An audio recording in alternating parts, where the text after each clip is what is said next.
Hello, everyone, and welcome to a new series of the Armchair Gooner podcast. We're going to call it the Grey and Great Guns now. That's the new title for the name.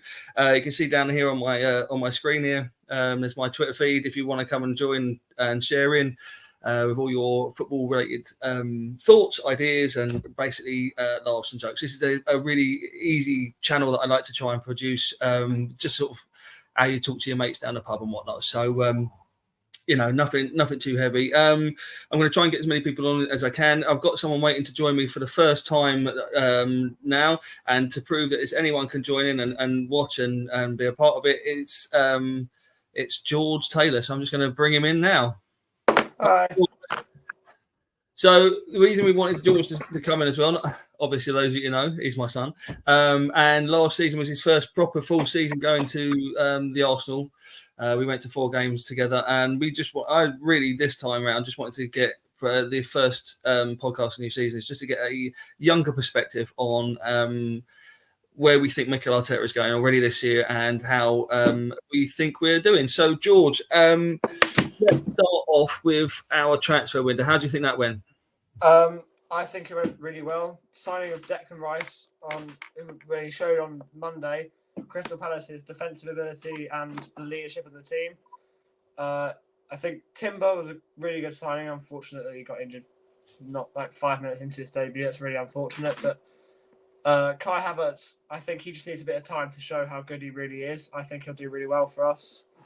And David Raya, I think, really good signing. Only on a loan, but I think he'll be a really good signing for us in future.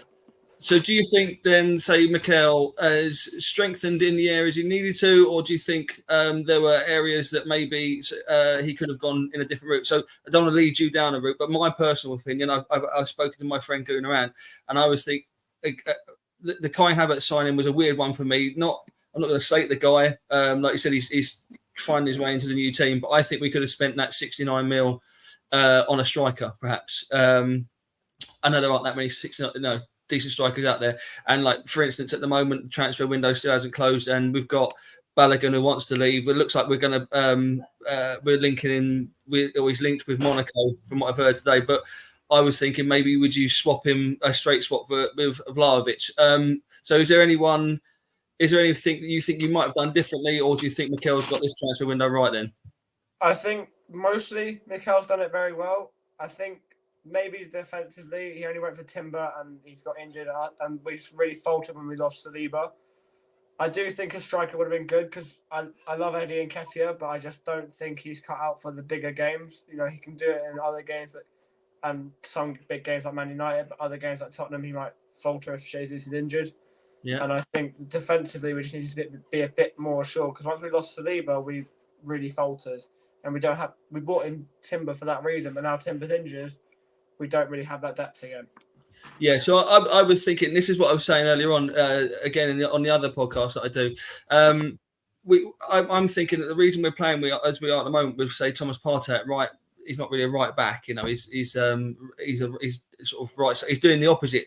I think he's mirrored what Zinchenko was doing on the other side. So we're not doing it on the left hand side anymore, but we are doing it on the right. And I'm wondering if he's looking, as you just said, we faltered when we lost Saliba at the end of last season. And I wonder if he's looking ahead to that already and thinking when we've got injuries and whatnot coming up towards the end of the season and we've got Champions League games and whatnot, is he already thinking, right, can my squad cope? Because he knows that Gabriel and whatnot, he knows how they can play. So do you reckon he might be doing that? Or do you reckon there's something else going on with the whole Partey playing at right back? I do think he's trying to get some experience in that area of Partey, just in case we lose a defender. But yeah. I think it's to do something with Kieran Tierney because he's stopped playing, and I think maybe we're just trying to fill his position. I don't know why he stopped playing. I don't know if that's something to do with discipline or just maybe he's on his way out. You can't imagine Kieran Tierney being a bad influence around the club, can you? That's the thing. That's the weird thing there, isn't it? I don't know what it'd be about.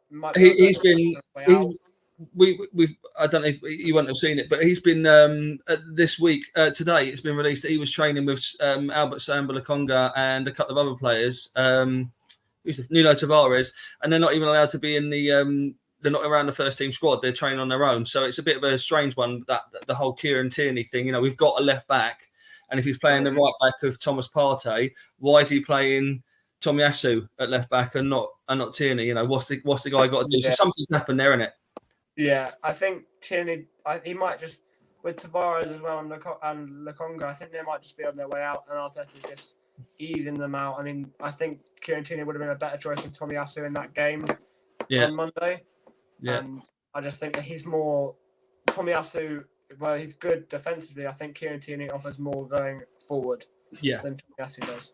Yeah, I think you might be right there. So let's have a look at then how you felt the first 2 matches of the season have gone. Obviously, we didn't really get to see much of the Nottingham Forest game because we were away, but we did watch the Palace game, and you watched more than me. Did you notice a massive difference between the 2 performances, other than Declan Rice, obviously?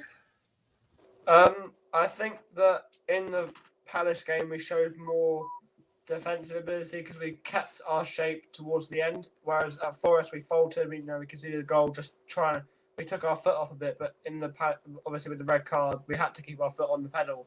But I think we just kept it on. The right subs were made, and we just kept the pressure on and kept the 1-0 win. I think that was what we needed to do against Forest, just keep the win. For me, I thought, from what I've seen, we were pinging the ball around a bit better. We were moving a bit quicker against Palace than we were against Forest. And I think the same as you with Eddie Nketiah. I think in a game like that, it's an away game. I think he scores more of his goals at home than he does away. And I just think we need that extra kind of just that killer touch of a striker. And it does make you wonder why, obviously, Balogun's out the window. But, and again, going back to the whole, what's his name? Kai Havertz deal. Why isn't Emil Smith-Rowe given the chance to perform in that position? I know Havertz is a bit bigger and can be more of a target man. And I think if Tomiyasu hadn't been sent off, I think we would have seen Trossard against Palace. What do you think that? I think I do think that. I think, like you said, Kai Havertz, he's not short, is he? He's quite tall. He can get on headers, but I don't think either him or Nketiah offer what Trossard can in that respect up front, because Trossard's more electric. Nketiah, I think he suffers under a lot of the pressure because away he hasn't got his own fans to support him. Yeah, he needs more of a Arsenal-based support to do what he can. Whereas a striker like Jesus, he goes to Anfield and he scores. It doesn't bother him, does it? Doesn't faze him. And I think Trossard's the same. I think he enjoys scoring in front of away fans.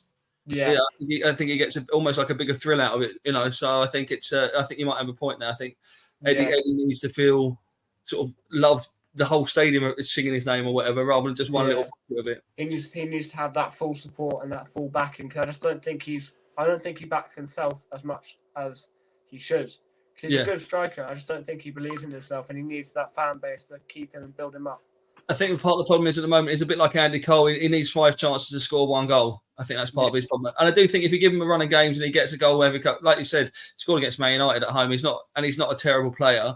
A couple of times, like against Palace, when he tried to dink one over the top from Declan Rice's ball, it's the wrong choice. But maybe that comes with playing more games and whatnot. But you can see he's got it there, haven't you? Yeah, I mean, to do what he did from that Declan Rice, the Declan Rice pass was brilliant. And what I would have done in that situation is go low and just hit it past the keeper. But on the left-hand side, the attempt to lob it over the keeper takes a bit of confidence to do that, and it takes skill as well. Yeah, so I think he's got it there. He just needs to back himself, and he needs the fans to back him and support him while he's that injured. And what would you do with the last couple of days of the transfer window? Do you think there's anything worth after watching the Forest game? With 2 wins from 2. Yes, we conceded against Forest. We didn't concede against Palace. It haven't been 10 men. Is there anywhere that you would like to see strength in the squad? Do you think that Arteta is going to? And would that mean getting rid of someone? I think we need to bring it. I think what we need to do is I like Tavares, but I just don't think he's our level. I think we need to sell Tavares on. And I think we need to bring in another defender quickly, get another defender who can cover for an injury if we need it. And I wouldn't put him as a first team starter like Timber seemed to be in pre-season. I'd bring him in to be there in case we need support. I mean, we've got Kivior in that role, I suppose. Yeah. And so for me, I would make sure we kept Kieran Tierney. And I think then you've got, if we can keep Tomiyasu fit, I know he's going to be missing for a couple of games because of the suspension. But you've got Tomiyasu and Tierney there still. You've got Zinchenko coming back. Thomas Partey we're looking at obviously can play in that position. Ben White can play in that as a right back or a part of a back three. And I think, and then with Kivior as well, getting more games because he'll get more games after European matches because we'll play the European match and then they might rest and bring Kivior in. I think we're right there. I do think we need, if we're going to get rid of Balogun, I do think we need a forward player, unless maybe he starts playing Trossard through the middle and or Martinelli through the middle and Trossard on the left. I don't know. I would like to see Emil get more games because I just think he's a quality player. But he needs to play. Yeah. But overall, I think it's the start of the new season. We haven't blown anyone away, and I think the fans are expecting us to start how we started last season. But I think this is how do you think the start's gone? Do you think it's a premeditated type of start? Do you think it's just one of those, we've had a tricky away game and a game where we should have won at home, and so there's a bit of expectation on? How do you think it's gone? I think we started well. I mean, we've gone to Palace away twice early on at the season. We did it last season and we've won. It's not an easy atmosphere to play under. I think we did really well with 10 men in that stadium to hold out. I think Forest, it was just first game on. We were just coming back from summer and coming back from all that. I think we could have done better against Forest defensively and offensively because we scored more against them last time. But I think our result against them at the end of the season, which stopped our title chances, was also we wanted to get back at them for that, and we tried a bit too hard. Yeah, that might have led to the concession of the goal. But other than that, I think we started really, really well. So I genuinely think we're doing all right. I think, like I say, 2 wins from 2, you can't ask for more than that. I think he's trying to hold them back. I don't think he wants them to go gung-ho this early in the season. You watch Man City's and those sort of players, they build up to Christmas, and then once Christmas has finished, then they go bang and they start flying it out after every game. Yeah. I think Mikel has learnt from last season and got where we were picking up injuries and the games were getting tight and whatnot. So I think it's a premeditated. I think he's deliberately, and of course teams are going to come play low block against us because they think that's how it worked last year, and they want to prove that other teams are going to want to prove that what we did last year was a fluke.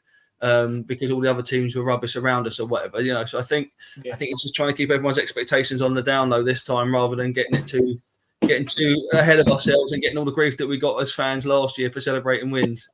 Yeah, I think that's the right. Yeah, like you say, Man City.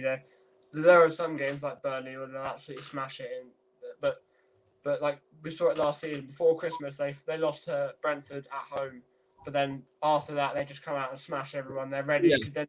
The other teams that are building up title charge have burnt out before Christmas. Yeah, and then they've just gone flat. So I think if he's available as well at Christmas, talking about that, I think we go for Ivan Toney.